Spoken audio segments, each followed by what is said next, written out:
Hey traders, Raghee here, and in this video we're going to talk about the two canaries in the coal mine. Now, I'll save the macro discussion and in-depth macro discussion for another time, but one of the easiest ways to understand what the market is thinking about in terms of economic growth and then how that could improve the outlook on equities. And I'm not going to be surprised based upon what I'm seeing in crude oil and in copper, if the reflation trade that's going to affect commodity futures will continue into 2021.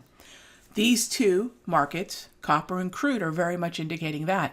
There's a chance that the economy, from the perspective of these two markets, could even outperform the equity markets, or at very least, they'll move together, which is something that we haven't seen necessarily since about mid-2018, where economic growth and equities uptrends sort of are moving together.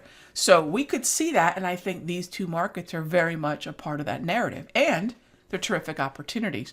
Now, where and how? Well, if you've been following me for any amount of time, whether that be in these videos or in the Charts and Coffee morning program, which is on the YouTube and Facebook channel of Simpler Trading each and every morning at 9 a.m., Monday through Friday, I should say, you know that we're waiting on a pullback. And I think even if it's something like a 21 exponential moving average, that is going to be better than buying at higher highs, which I do not recommend.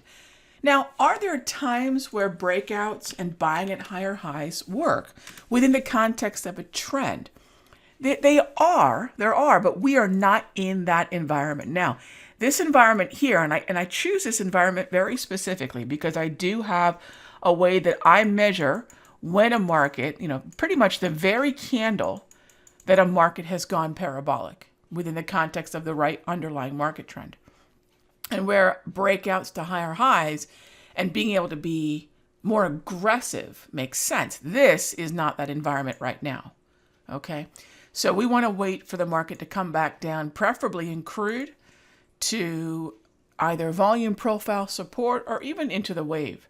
So both of these are just waiting for a rollover, a slight correction, or a slight, even better way to put it would be a technical retracement in the broader equities, and really in something like the Dow, in the IYT, in the XLI. Now, if we get those pullbacks, I think we're in really good shape. Is there a chance we could get them, and when could those occur, and which markets specifically do I want to be aggressive on those pullbacks in? We'll talk about that more in the premium video, but let me leave you with this. Be patient, gang, and heads up for around the 9th of January to the 17th, because that's the window I'm looking for the opportunity. I'll see you in the next update.